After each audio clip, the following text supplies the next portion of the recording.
Let's get it on then, shall we? Mwah.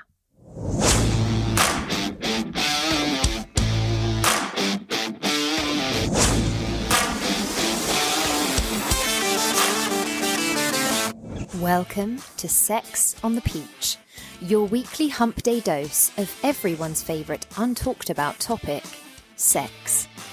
Let's get honest, let's get open, let's get comfortable, and let's get into this week's show. Friends, lovers, listeners, happy Wednesday, happy hump day, and yes, happy fucking Sex on the Peach Day. Back at it with season 3 of your safe space for all things sex and relationships. So, here we are with a little welcome back episode, and I thought, could there be a more apt day to kick things off than the good old 14th of February, of course, better known as Valentine's Day. Ah, Valentine's Day, the holiday of love, roses, and chocolate-induced guilt trips. A designated day to compare our relationships to others on social media and feel like we're falling short, or to remind us of our perpetual singledom or the awkwardness of trying to impress someone with a heart-shaped card that screams, "I bought this last minute in Tesco." I'm not sure that's what St. Valentine was going for, but god damn it, it's what St. Valentine got. I hope you're grateful, boo. I mean, let's be real. It's a day where people seem to either be drowning in a sea of roses and romantic gestures, or drowning their sorrows in a tub of ice cream and contemplating their life choices. And for those feeling the pressure to find the perfect gift, listen, no amount of heart-shaped jewelry is going to magically fix all the issues in your relationship. You're happy to have me back, right?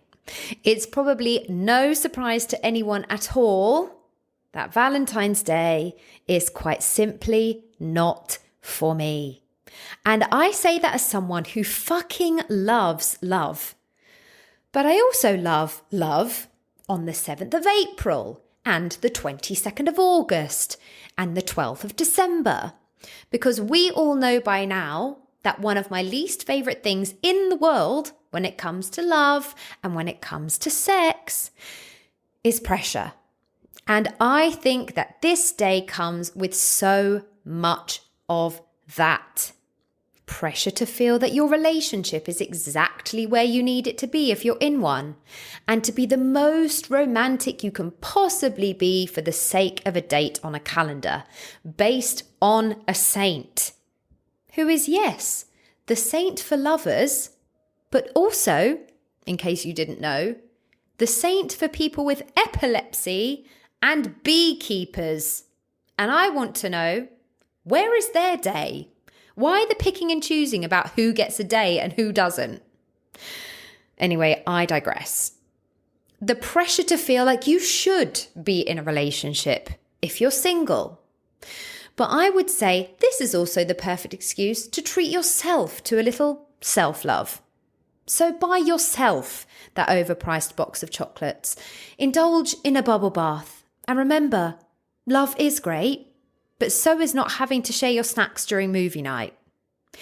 Even just the pressure to feel like you need to keep busy so you can ignore the whole damn thing. Honestly, I would say that Valentine's Day can also be a holiday that reminds us that love and dating can be kind of a battlefield. And even if you are in a relationship that celebrates and you're happy and romantic as fuck, that shit all takes work. And I mean, I'm here for however people want to celebrate. Love who you love in the way you want to love each other. I'd say let's use it as a day to embrace ourselves, laugh in the face of societal expectations, and live our best damn lives, whether we are coupled up or flying solo. And today we are, of course, diving into a topic that is as spicy as it is sweet, Valentine's Day sex. And of course, the pressure to have the most memorable, adventurous, wild, phenomenal sex is very, very present. So let's look at that. Let's ease ourselves back into sweet, spicy season 3. I will be answering some questions that people have sent me whilst the podcast has been on a break, and I'll be reading out some of your Valentine's Day confessions. So here we fucking go. Welcome back. Season 3. Let's get into it. Here is Forget the Pressure and Find the Pleasure.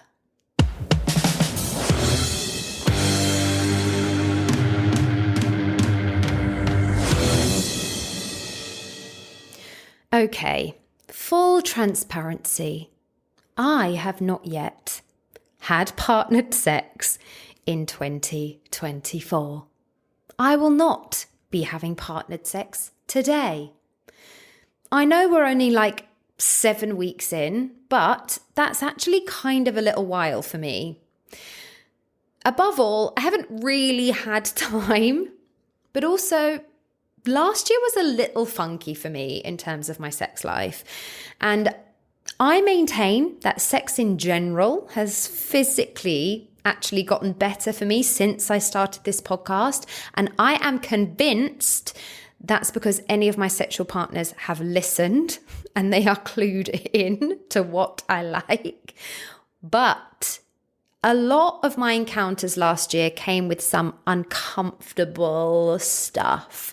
And so I feel like the break has actually been a good time to reset a little. So for anyone out there who thinks I have anything figured out, here is your reminder that I am figuring it out alongside all of you. It's giving celibate season 3. So for anyone else out there who is having a quiet Valentine's on the sex front, you are in good company along with me. My love honey womanizer will be having a great time if no one else is in the house, because trust me, that thing is about as quiet as a sledgehammer. Anyway, whether you are in a long-term relationship, casually dating, or going solo today, there is no denying that this holiday has a reputation for heating things up in the bedroom. Yes, there are other holidays that bring about the same vibe, but I think Valentine's Day is like next level. And I know I talk a lot about this, but the issue of pressure is so common and it is getting in the way of your pleasure. And beyond the cliches of roses and chocolates, what does Valentine's Day sex really even mean for people? How can we navigate this day of heightened expectations and romantic pressure in a way that actually feels authentic and satisfying for all of us? Well, you know what? It's time to toss the expectations out of the window and focus on what really matters, which is pleasure, pleasure, pleasure. It's literally time to say enough is enough. And I am here to give you permission to let go of all of that pressure and just enjoy yourself. Because at the end of the day, sex should be about pleasure and not about performance. And there is no one size fits all when it comes to pleasure. What works for one person might not work for another. And that's totally okay. From my pillow princesses to the kinkiest bitches out there, whatever you want to do is fine. The key is to explore, experiment, and find what feels good for you. And let me tell you, we all know I love a statistic, but the statistics for Valentine's Day sex are an absolute shit show. One study says about 30% of couples have sex on Valentine's Day. Another says about 60%. Then the next one says about 11% of people try something new specifically on Valentine's Day. And another says 40%. So fuck the statistics today. The only thing I can tell you is not everyone is having sex today. And one of the biggest misconceptions is that Valentine's Day sex has to be extravagant or over the top to be meaningful. When in reality, intimacy is about connection and vulnerability. It's not grand gestures or elaborate plans. Yes, it's great when we feel inspired to have nights where we throw all of our inhibitions out the window and we explore to our heart's content. But that has nothing to do with the 14th of February. Because yes, Valentine's Day is often associated with ideas of romance and passion. But what happens when those expectations meet the realities of everyday life? People are tired. People are working. People have shit going on. And the fact it's the 14th of February doesn't change that. It doesn't change what's going on in your very real and existing life today. It's literally an idea. It's something that is forced on us. And so first and foremost, it's important to remember that sex is a journey, not a destination. It's normal to experience ups and downs in your sexual relationship. There's not one approach to intimacy. And all of that, again, doesn't just disappear because it's the 14th of February. So instead of focusing on performance or achieving a certain outcome, I'm encouraging all of you to prioritize communication and emotional connection. The most satisfying sexual experiences are the ones where people feel seen, heard, and valued. And I even mean that with yourself. Sit with yourself and think about what makes you feel good, what brings you pleasure.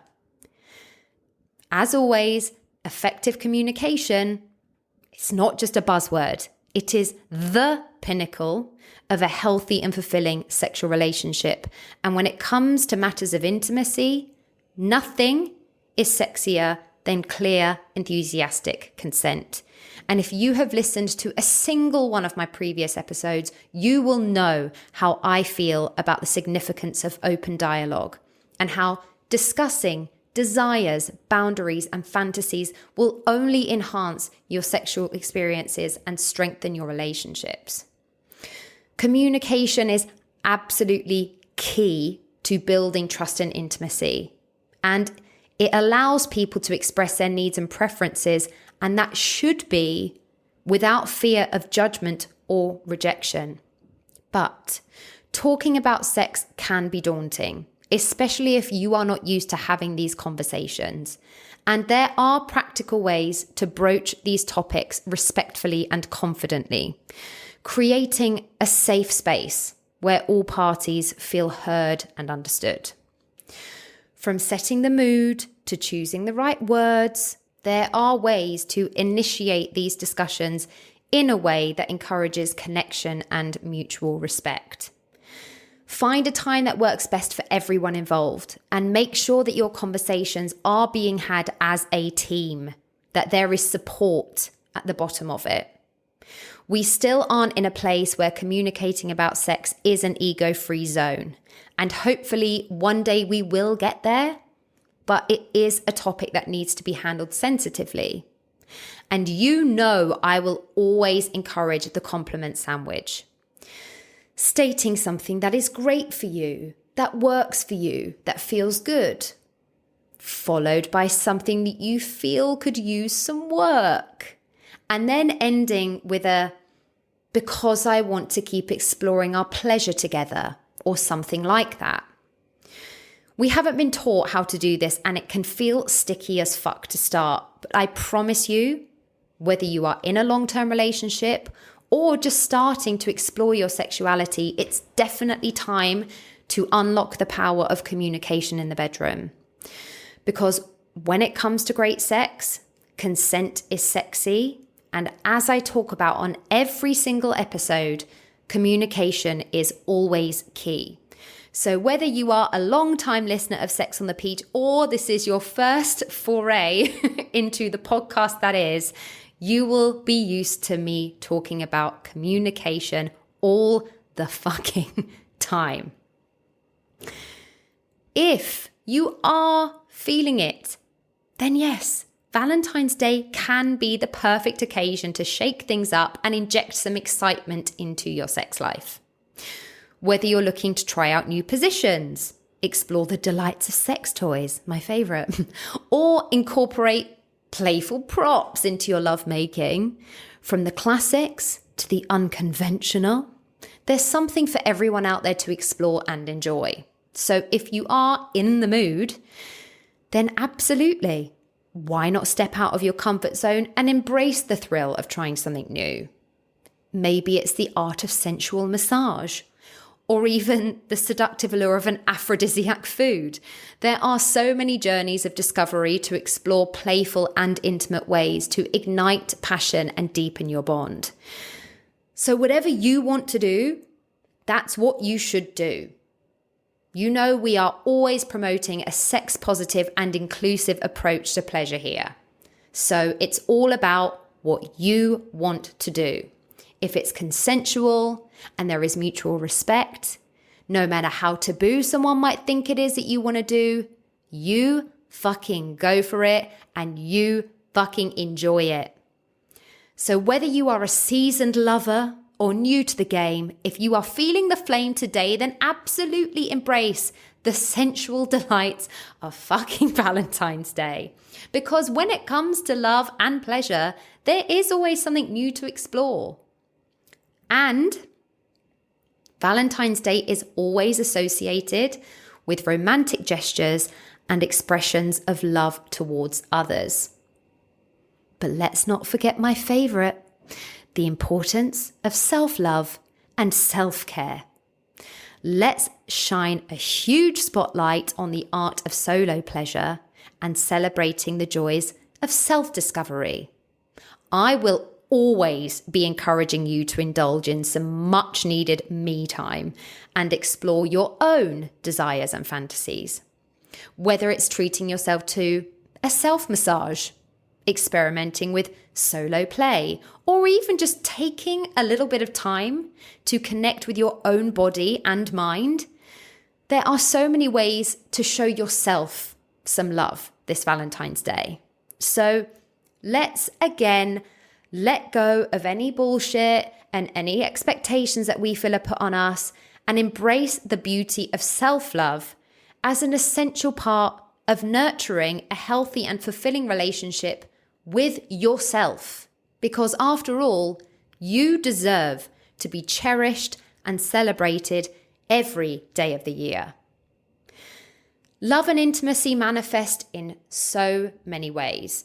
So whether you are reveling in the company of a partner or indulging in solo exploration, prioritizing open communication, enthusiastic consent, and genuine connection is the most important thing. So as you prepare to enjoy, ignore, commemorate, stick a huge middle finger up, remember to embrace authenticity, vulnerability, and passion in whatever you choose to do today. The most important thing I want to say is this. If you are not feeling it today, that is fine. You don't have to be feeling it. I can speak from personal experience when I say I have felt huge pressure and expectation to have the most passionate, adventurous, romantic, loving, wild, explorative sex I've ever had.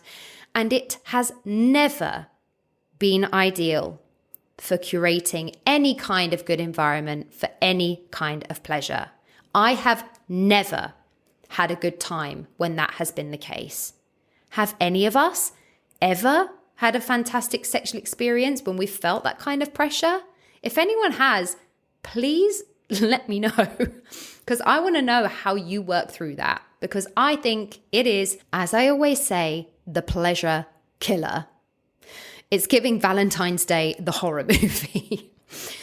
So, whether you are on your own or with a partner or partners, remember, emotional and physical pleasure is the goal. So if you are feeling pressure to have sex today and you don't want to, then you don't have to.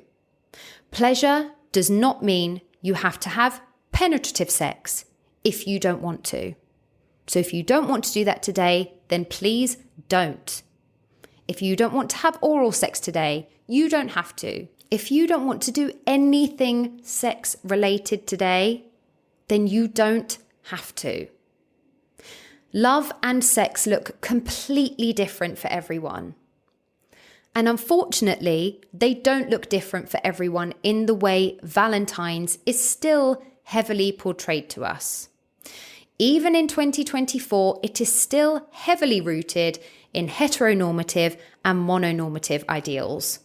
And if you are in those categories and you are happy, then great. Because all I want is for people to be happy in their love and their sex lives.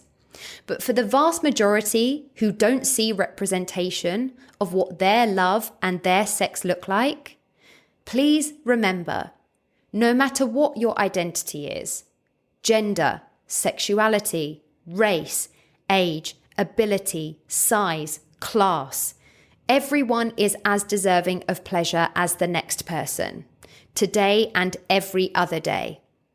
And maybe today is just a moment to think about what love and pleasure really mean for you and tap into that. And just be honest with yourself. So if you aren't feeling it, don't feel forced by society or the things you see on social media to adhere to what you think you are supposed to be doing, because that is never going to give you the pleasure that you deserve. And that's what I want for everyone listening today. We know I love the communication. So if you do have a partner or partners, you could take today, this forced day of love and sex, to check in about your sex life and see how that's going for you. We know I love a sexual check-in, but maybe this is a perfect opportunity for that and to use it in that sort of positive way of moving forward. And you know what else can help release sexual pressure? Laughter. There is nothing wrong with laughing during sex. Laughing things off is great and also totally normal. Why are we treating sex like a business transaction or a corporate meeting room? I mean, if I'm funny, then I'm funny. That doesn't just stop the second I step into a bedroom. You know what I mean? It doesn't have to be this serious, intense thing. Sometimes a good laugh can be the best aphrodisiac. So please don't be afraid to get silly, try new things, and embrace the awkward moments, because sex can be messy, hilarious, and oh so human.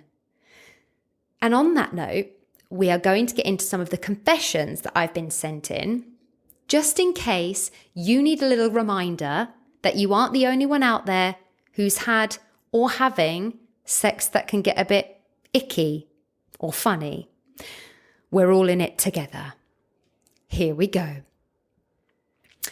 My narcissistic ex, it's starting well, convinced me that because it was Valentine's Day, that he deserved anal, which I've never done before, because it was a special experience we could share together.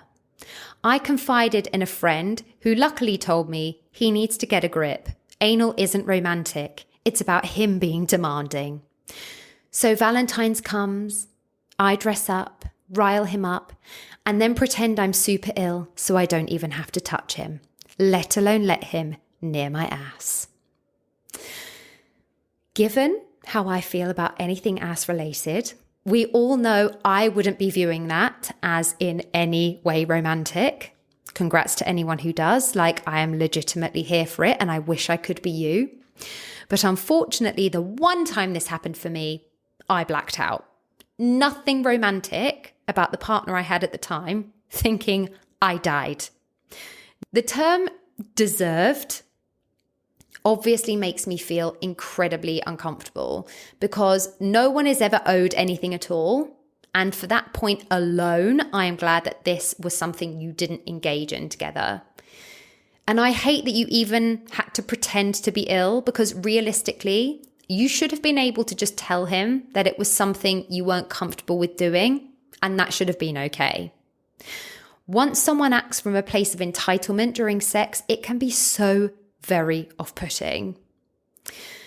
I note that he is an ex, and I think it's safe to say I'm glad he got shown the back door, even if it wasn't in the way he wanted. Had Valentine's Day sex whilst my parents were out and made it romantic by using baby oil for massages. Did the deed and sat downstairs. Parents came home and mum went into my room. Completely forgot about the body-shaped oil stain in the middle of my bed, to which she commented, "Had a nice night." I mean, it's certainly one way to leave your mark, but honestly, I'm here for the romance, I'm here for the massages, and I'm here for what also sounds like a pretty chill mum. It's giving, I'm a cool mom energy, and hashtag adulting, but I hope your sheets recovered. Okay. Boyfriend took inspiration from old Cold Feet episode and stuck a rose between his cheeks, trying to be funny. Rose had thorns in, and we spent Valentine's Day in A&E whilst they plucked thorns out of his crack. Him face down, ass up is an image I'll never forget. I mean, he really took cheeky to a whole new level. I guess, you know what? It's one way to make Valentine's Day memorable. Even for the A&E staff, it's actually very considerate of him to take one for the team and bring us all some humour. I'm going to say at least you got a hilarious story out of it. Probably slightly traumatising for him, and maybe he's not going to be reenacting any other TV stunts anytime soon. But if he does, please send them on over. Told my boyfriend not to get me anything for Valentine's Day. And he actually didn't. Oh no, the saddest Valentine's story of them all. Let this be a lesson to tell our partners what we actually want. Okay. Had too much to drink whilst out on a Valentine's Day date and threw up in my mouth whilst my date was going down on me. I wish I could say it ended there, but we proceeded to have sex, and when he pulled out at the end, the condom had decided to do a disappearing act up inside me. Oh, well, listen, it's a Valentine's Day that you're not going to be forgetting anytime soon. And honestly, congrats for not fully throwing up on them. I also love that this story just kept on going. Just one sex curveball after another. And I'm hoping if you're having a Valentine's Day date today, that it's a little less eventful, or at least a lot less messy. Okay, ending on this absolute 10 out of 10 no-note story for the confessions today. When I was much younger, I was not one for monogamy. I mean, why have one boyfriend when you can have several? Normally, they all know about one another, but there was two, one who I married eventually and am still married to, who had a really hot friend, and they were not really into sharing. So I didn't tell them that they were overlapping. So, I'm having Valentine's night sex with the one who is not my husband when a flatmate let the one who is my husband into the flat because he called round as a romantic surprise. So, the one who is not my husband had to hide in the walk-in wardrobe while I had to fend off the one who is my husband, until eventually I couldn't think of anything else to do. So I just went for a bath. And by the time I came out, they were both drinking the wine that the future husband had brought me. And then we all went to the pub. Honestly, what a tale. What a moment. What a happy ending. We love. Happy fucking Valentine's to you all.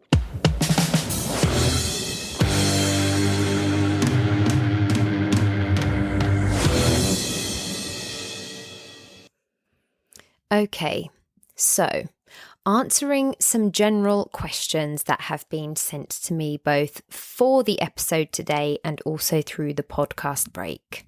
So let's get into them. My partner has a porn addiction, which kills his libido when it comes to in person. We got together knowing there were issues and only recently opened up about that being the cause. While he wants to fix it, he slips back to old habits, and I don't know, I often feel powerless about how to help him. Okay, well, first off, kudos to you both for being open about this, even if it is only recently. As much as I advocate for this kind of open communication and want us all to get to the point where it's the norm for us to have these conversations without apprehension or discomfort, I do know that it's not easy talking about sensitive stuff like a porn addiction. So honestly, props for that. And dealing with a partner's addiction can be incredibly challenging, especially when it impacts your intimate life together. And I totally get why you'd feel powerless at times. It can be really frustrating to see your partner struggling and slipping back into old habits. I've had this with a partner who had a gambling addiction, and it became such a cycle of worry and sometimes disappointment, and that's so hard. But the fact that he wants to fix it says a lot. And again, it's really commendable that you've both opened up about it, because honest communication is the first step towards addressing it. It's a big step in the right direction. And in terms of what can you do to help, it's mostly about being there for him as much as you can and as much as you want to. If he has acknowledged that it's an actual addiction, encourage him to seek professional help like therapy or counselling from a therapist or counsellor who specialises in addiction and sexual health, if it's something that is possible and accessible for you both. Because having a professional guide him through this can make the world of difference, and they can provide strategies for overcoming addiction and rebuilding intimacy. Also, setting boundaries is key. Talk openly about how his porn use affects your relationship. Sometimes just laying it all out on the table can make things clearer for both of you. And it also helps create a supportive environment. Explore some alternatives. So encourage activities and hobbies that promote that intimacy and connection without relying on pornography, whether that's just spending quality time together or engaging in new activities or exploring new ways to just connect emotionally. And if you do feel like you're starting to move forward together in a positive way, celebrate that progress and recognize and celebrate your partner's efforts, no matter how small, because positive reinforcement can help boost that motivation and confidence along the way. And that's only going to inspire them to keep going. Because recovering from any kind of addiction is rough. It's a real journey, and it is probably going to involve setbacks and challenges, and it will take some patience and understanding that overcoming addiction takes that time and takes that effort. But remember, this isn't just about him. It's about you too. So don't forget to take care of yourself emotionally and mentally. It's really tough supporting someone through this, so don't be afraid to lean on friends for some extra love and understanding. Maybe even consider seeking support from a support group for partners of individuals struggling with addiction. Connecting with others who are going through those similar experiences can help provide some validation and some guidance and encouragement. Make sure you practice some self-care. Remember to prioritize your own well-being during this process. It's essential to take care of yourself emotionally, physically, and mentally, especially when supporting a partner through addiction recovery. And know where your line or your bar is. If this becomes a deal breaker, and it's okay if it does, so don't let your head get full of guilt at the thought of it. Recovery isn't a straight line, no, but also you are allowed to want out and to put yourself first. And your partner needs to put the work in too. It can't fall on you. I think one of the most important things is to know that there are steps being put in place to at least feel like you are moving forward together. So whether that's scheduling specific conversations with each other, where you can both air where you're at and how you feel about the situation, or planning to go and visit a therapist together, it's important to feel like there's movement on the whole thing. So I hope you can have a conversation and discuss how you can start doing that. I hope something in there helps, but please feel free to follow up or ask anything else if it will be at all helpful. I had sex with someone 3 years ago who really liked looking at my body naked and giving me compliments. He's recently come back into my life and wants to hook up again. I've put on weight and I'm worried about him seeing me naked and not liking me anymore. What do I do? Okay, I promise you, it's so normal to feel anxious about how someone might perceive a change in your body, especially after a few years. I mean, even if you looked exactly the same, when it's been that long a time, you'd probably feel a little bit of that anxiety anyway, because it's the anticipation of literally being vulnerable with someone again.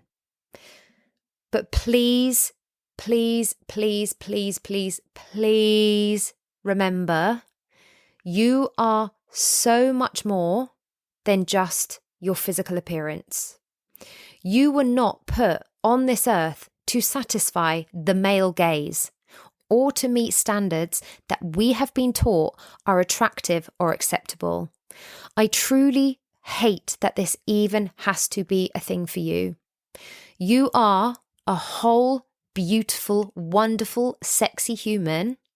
And if him seeing you naked was ever to mean that he did not like you anymore, I'd be inclined to say that he is not someone worth even a second of your time or your upset, because honestly, fuck that.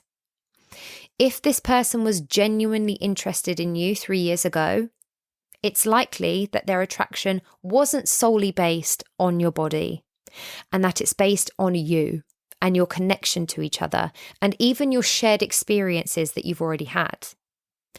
That being said, if you are feeling uneasy about seeing him again, is it worth having an open and honest conversation about your concerns and how you feel? Are you close enough to each other to do that?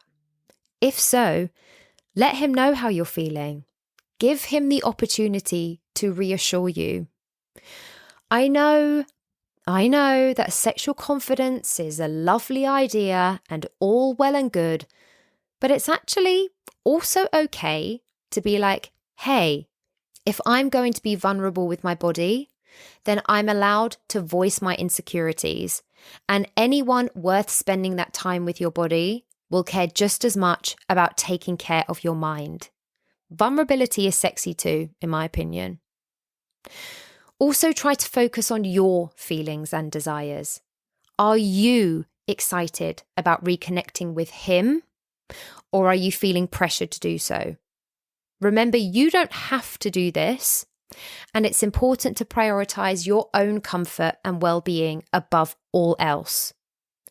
And remember, you are beautiful and worthy of love and affection, whether you are at your smallest, your biggest, or any size in between. And if you think that this encounter may negatively impact you in any way, you do not have to go through with it. Whether or not this person likes what they see shouldn't define your self-worth, and you deserve so much more than that. If you're like, hell yes, I'm in this for me and my pleasure, and actually you're fully down for it, you know I love a little sex yourself up session. So try on some underwear that makes you feel sexy. Take some photos of yourself that make you feel sexy and make you feel good in your body. Play around with lighting and candles and music and create an environment that makes you feel sexy as fuck, and then walk into the encounter with that energy. Most importantly, honestly, trust yourself and your instincts, and only make decisions that feel right for you. You've got this, and I am rooting for you. And remember, you are fucking sexy. Sex after loss. What are your thoughts? My partner died, and the thought of ever having sex again with someone else is terrifying. I have a high sex drive, so it's going to be an issue I have to face at some point, but I don't know how. Well, first and foremost, I am truly so very sorry for your loss. I can't imagine what you are going through, but I am sending my love, my thoughts, and my condolences your way. And I really hope that you are doing as well as possible during a time like this, and that you have support around you to help whenever you need. Losing a partner, someone we love, is such an incredibly difficult experience, and navigating intimacy and sexuality afterwards is naturally going to feel very overwhelming. It's completely realistic and understandable to feel scared or uncertain about the prospect of being intimate with someone else after such a profound loss.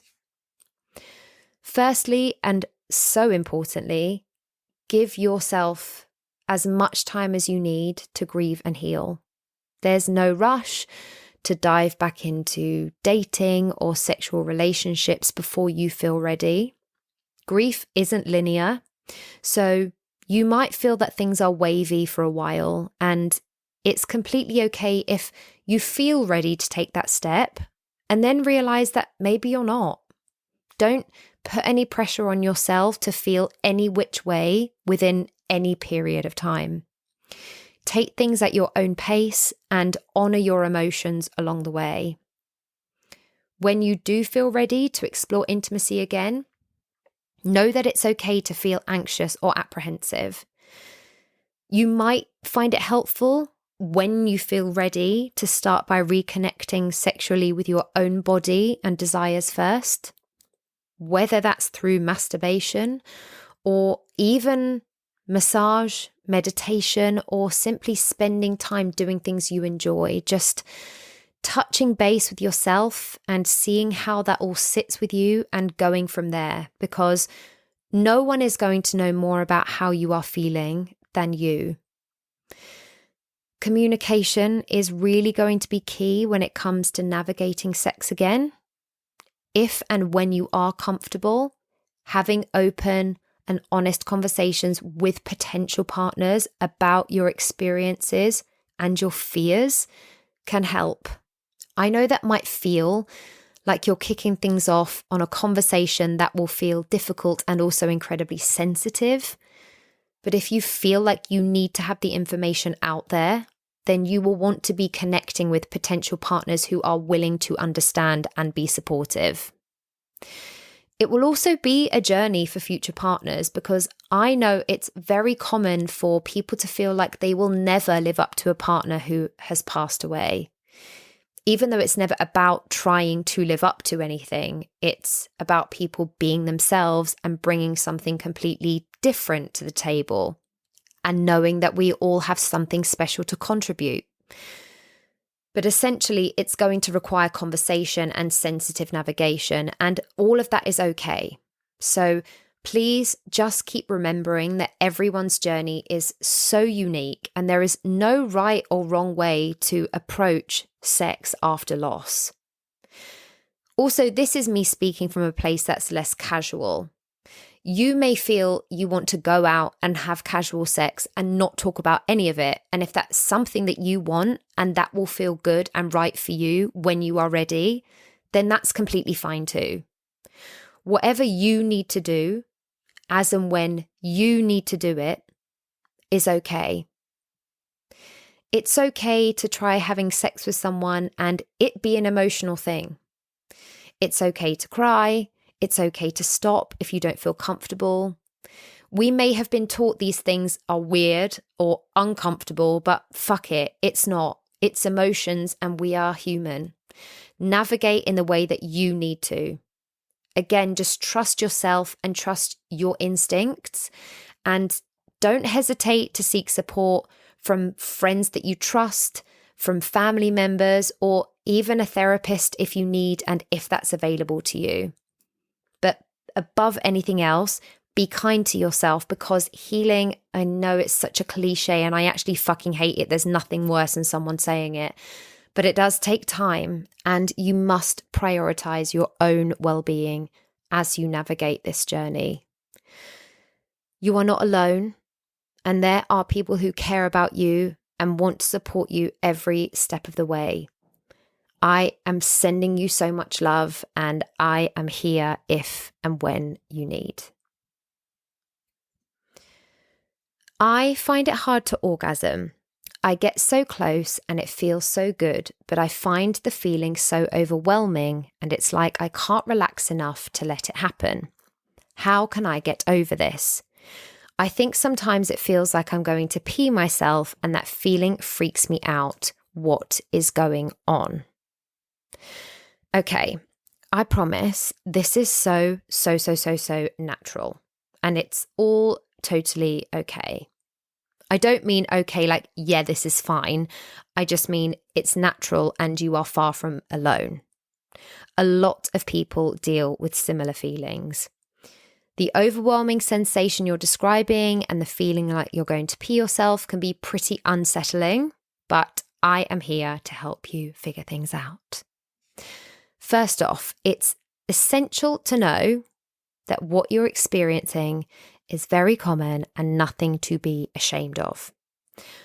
Often, here we go with the pressure again. The pressure to orgasm can make it so much harder to relax and enjoy the moment fully. So, yes, we are coming back to the topic of pressure. Try to allow yourself to enjoy the present moment of pleasure and all of the good things you're feeling, rather than making orgasm the only goal, because that might allow it to come naturally.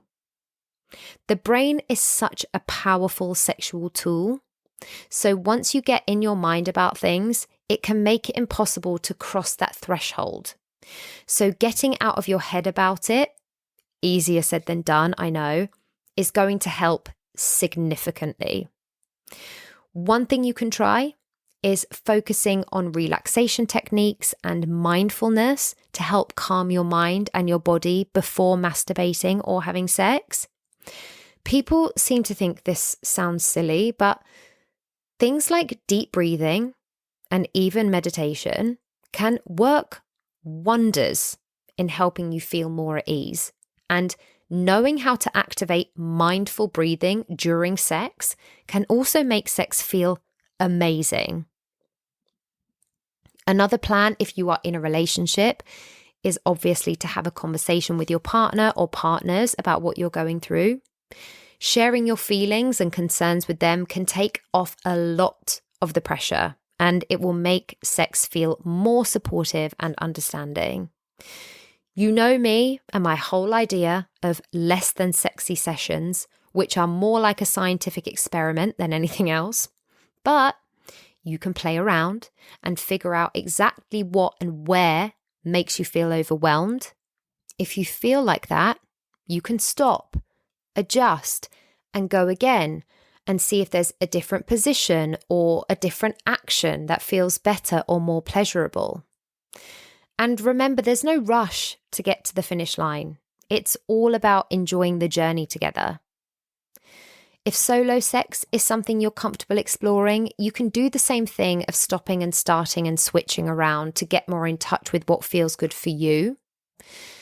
Take some time to experiment on your own without any pressure and see what feels pleasurable. And about the sensation of needing to pee, totally normal. It's just your pelvic floor muscles doing their thing during arousal. So I promise you, there is no need to worry. If it helps, you can try emptying your bladder before getting busy to ease any concerns, but it absolutely isn't an issue. I remember being told when I was young, that if I felt like I needed to pee, that I was about to orgasm. And I went around with that idea for years. And if I didn't feel like I needed to pee, I was like, well, clearly ain't happening today then, is it? But for some people, it's actually very common to feel like they are about to pee just before orgasm. And so that may be the case for you.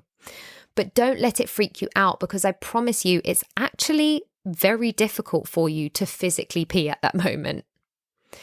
Maybe try out some different toys and see if those help also. There are so many different kinds out there now, so you can also try either clitoral or internal stimulators, or even dual, to see what works best for you.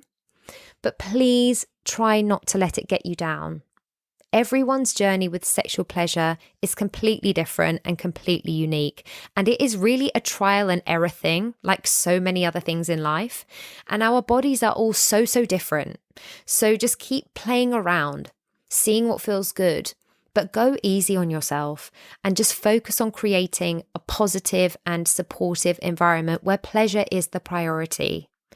And also, please feel free to reach out and update me, because I really hope this helps. Okay, last question for today. A very apt one for today's episode. How do you deal with any external pressure or expectations to have a partner? I'm often made to feel that there is something wrong with me because I'm on my own.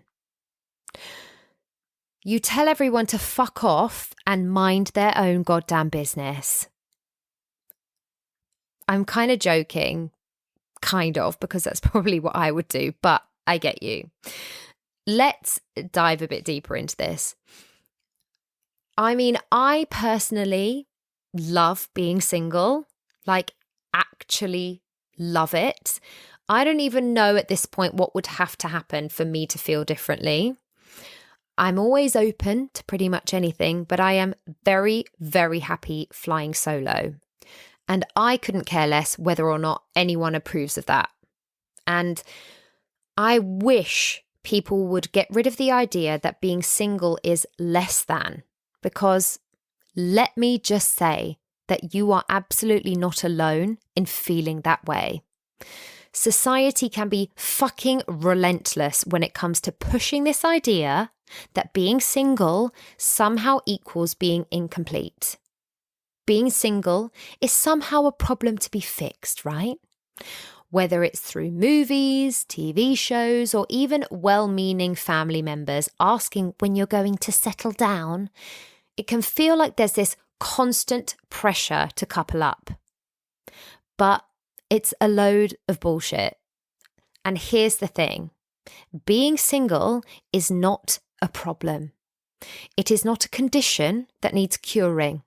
And it certainly doesn't make you any less worthy or lovable. Being single can be downright amazing and very liberating. You have the freedom to do whatever the fuck you want. Before people come for me, yes, you have freedom in relationships too, but it's a different kind of freedom and independence, so shush. Whenever you want, without having to answer to anyone else. You can focus on yourself, your goals, and your happiness without having to consider someone else's needs all the time.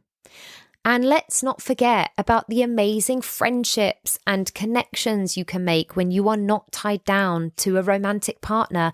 Again, yes, you can do this whilst in a relationship too, but we only have so much time, you know? I do feel like this podcast is one big disclaimer sometimes. These relationships are just as important, sometimes more so than romantic ones. They can bring so much joy and fulfillment into your life, and they will often be there either side of the romantic relationships. Now, don't get me wrong, if you are actively seeking a relationship and feeling frustrated by the process, that's totally valid too. It's natural to desire companionship and intimacy, and there is absolutely nothing wrong with wanting to find a partner. But it's crucial to remember that your worth and value as a person are not contingent on whether or not you are in a relationship. You are a whole and complete person, all on your own. And anyone who tries to tell you otherwise can take a fucking hike. I often find that people who have issues with other people being single are in unhappy or uncomfortable relationships themselves. or from a generation where all people knew was being with one person forever, no matter what. But we've moved on now. Generally, happy or simply content people don't care what other people are doing, whether they are in a relationship or not, who they are having sex with or not. They just want other people to also be making choices that are right for them so that they can be happy too. I get it. I sometimes see that people think I'm just convincing myself or them that I'm actually happy single, but I simply don't give a fuck, and it's definitely a them problem. Why are other people pressuring you to find a partner, really? That's what we really need to get to the bottom of. Why do they care? What does your single status invoke in them to make them even want to project that very outdated ideal onto you?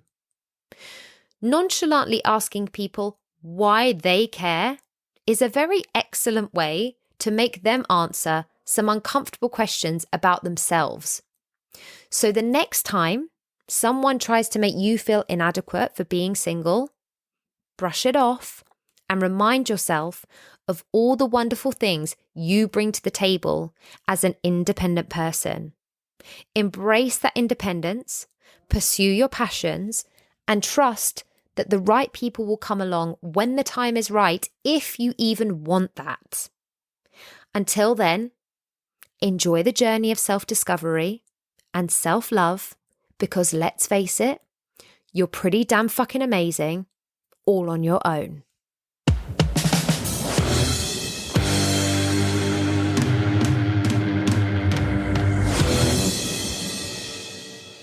Friends, lovers, listeners, I am so very glad to be back. Season 3, here we fucking go. I'm so excited to have some guests back so I can shut the fuck up and see what conversations this season brings. But I just want to reiterate before I go, I really, really want everyone to remember how differently love and sex truly look for everyone, and how differently that is going to look today. So again, please be honest with yourself today and go with that, and don't feel forced to fit in with something you think you are supposed to. Sending love and pleasure to everyone out there today and every other day. And for now, thanks for coming. Thank you for tuning in to Sex on the Peach today, and I hope that you enjoyed this week's episode. You can find and follow me on Instagram, YouTube and TikTok at Sex on the Peach Cast, and you can also get in touch with me at sexonthepeachcast@gmail.com. Please do continue to like, share, subscribe, rate and review wherever you listen to your podcasts, and I'll see you next week. Love, Peach.